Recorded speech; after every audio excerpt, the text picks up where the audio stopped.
The man looked out the window, horrified to see a sudden surge of water on the sea, followed a second later by the appearance of several enormous tentacles. The incident began during a geological survey. In the icy Arctic, temperatures reached nearly -70 degrees Celsius, and the biting wind pierced one's bones like needles of steel. An expedition team was carrying out a survey when Julia suddenly received an emergency call from camp, warning the team of an impending blizzard and ordering them to drop their work and evacuate immediately. Meanwhile, Huzi was still deploying a large number of sonar devices into the sea, preparing to use them to detect and collect data when a Russian submarine passed directly beneath them. Upon seeing the sonar devices, the crew accused the so-called geologists of sabotaging the seabed, disturbing many creatures. Meanwhile, the crew detected a high-intensity noise directly in front of the submarine, which continued to intensify. Meanwhile, on the ground, Julia noticed abnormal signals from all the equipment and a vibration beneath her feet. Immediately realizing the situation was dire, she called for Huzi to evacuate immediately. The next moment, they saw the ice cracking nearby. Bearded Man immediately dropped his gear and fled. The submarine crew detected strong biological noises nearby and immediately went into combat mode, only to be met with a violent jolt the next second. Bearded Man and his companions were still speeding back to camp, but the ice began to crack around them. They accidentally betrayed their chariots, causing their bikes to explode. Turning back to their camp, they discovered that the opposing camp had been attacked and was slowly sinking to the seafloor. The crew members who hadn't been able to evacuate were trapped, leaving Julia devastated. The submarine continued to sink, losing its balance, and the crew members within were hit to varying degrees.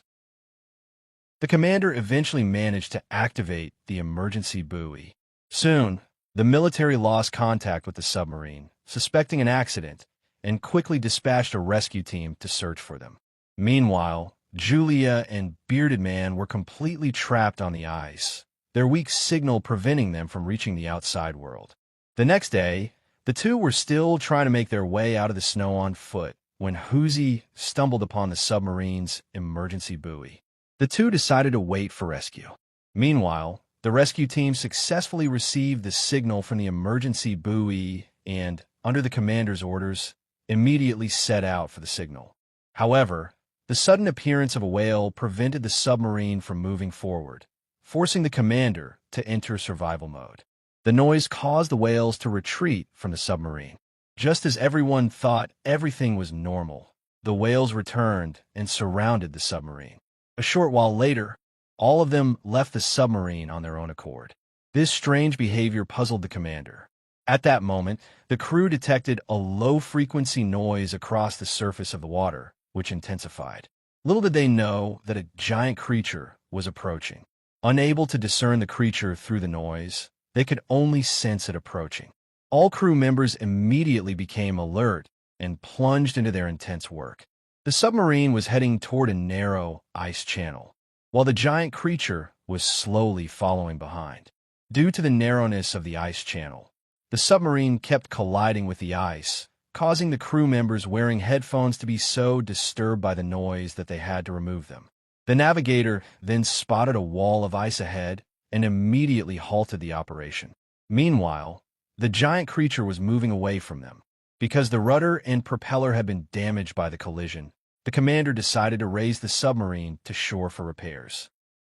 The two men, trapped in the snow, were frozen to death when they suddenly spotted a submarine on the ice. Julia, immediately convinced she was saved, was stopped by Beard Brother, who pointed out that the submarine was flying a Russian flag and advised caution. The commander quickly spotted them and approached them with his crew, only to discover that the submarine was not their target, but rather a foreigner. However, the emergency buoy was indeed there, and the commander, perplexed, initially did not want to intervene, but felt he could not stand by and allow them to board the submarine. The captain then stated that since the emergency buoy was located there, the missing submarine was likely nearby, and ordered the crew to expand their search.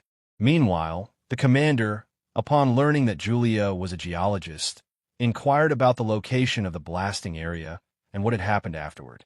The crew answered truthfully, leading the commander to suspect the missing submarine might be connected to their blasting. After searching extensively, the rescue team still found no clues. The captain suspected the missing submarine had sunk and suggested returning to base for a report. After all, an unknown, gigantic creature was nearby, posing a potential threat to the submarine. If an unforeseen incident occurred, the crew could easily disappear, just like the missing submarine. Everyone hesitated to object, but on their way back, the crew detected the creature's noise again, heading directly towards them.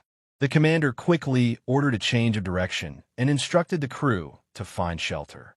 Meanwhile, a Norwegian oil rig was nearby, and the crew successfully received an alert from the commander, instructing them to check the sea conditions. Suddenly, a massive wave surged onto the surface of the sea, triggering the scene described earlier. The submarine crew also spotted a massive creature appearing on the drilling platform. The submarine continued to sink rapidly, reaching a depth of 700 meters, where the massive octopus could completely surround it. The submarine seemed dwarfed by him. The commander officially activated silent mode, shutting down radar and sonar, and urging everyone to remain silent.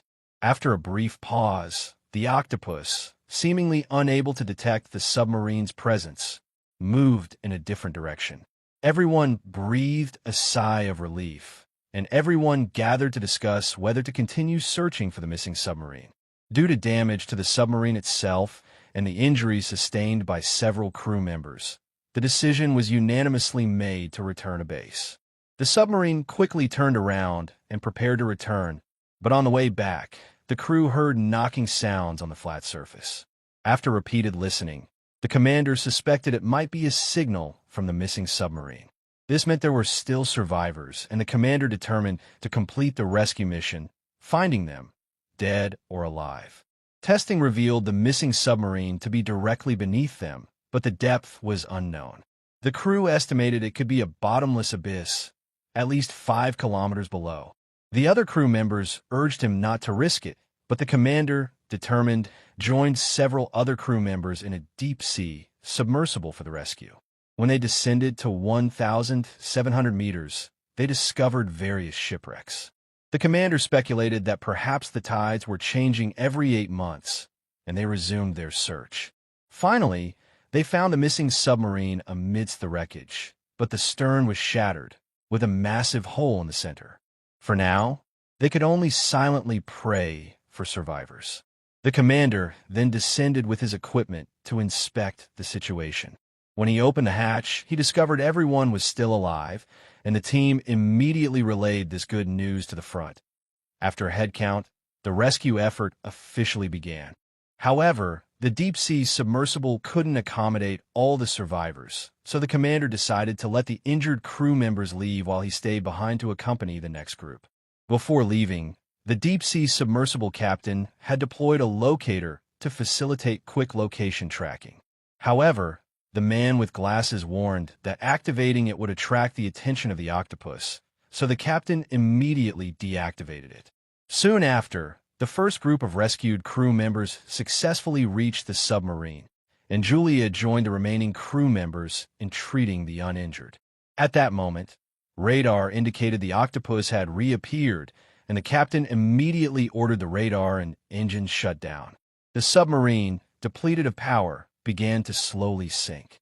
While searching, the octopus accidentally pushed a large rock, which landed directly on top of the submersible. Fortunately, the submersible was in good condition and had not malfunctioned. The crew held their breath, fearing to alert the giant monster. But as always, accidents happen at critical moments. With the submersible at its maximum depth, the immense water pressure exposed its pipes, sending the crew into a state of panic.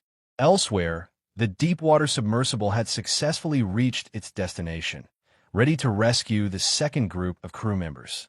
Bearded Man, with his experience as a pilot, volunteered to help. However, while docking, he accidentally hit the locator switch, and when he tried to turn it off, it wouldn't work. The signal from the locator caught the attention of the octopus, which immediately set its sights on the rescue team, effectively saving the submarine from being overwhelmed. The captain immediately ordered the engine started and began ascending. By then, the second group of crew members had all boarded the deep-water submersible. The commander, aware of the octopus approaching, joined the commander of the missing submarine through a tunnel. They attempted to activate the missing submarine's secret weapon, but the octopus quickly approached and enveloped the vessel.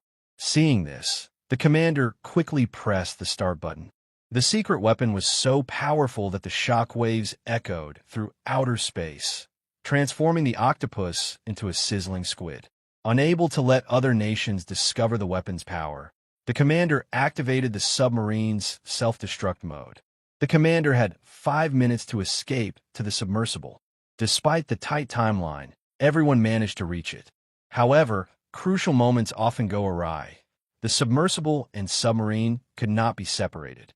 Even more despairing, the submarine unexpectedly plunged deeper into the abyss. Through the combined efforts of several crew members, the submersible was successfully separated from the submarine.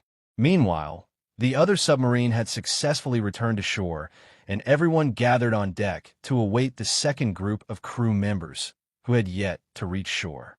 Soon after, there was a sudden movement on the surface of the sea, and through binoculars, they discovered it was the submersible they had been rescuing. Ultimately, everyone on board made it back to shore safely. This concludes the 2025 Russian monster film Arctic. The special effects are quite good, especially the giant octopus, which feels incredibly realistic. However, the film's appearance is limited, and the narrative pacing is a bit slow. Overall, it's a good monster thriller. Those who enjoy it should check out the original film. That's all for today's sharing. Thank you for watching, and we'll see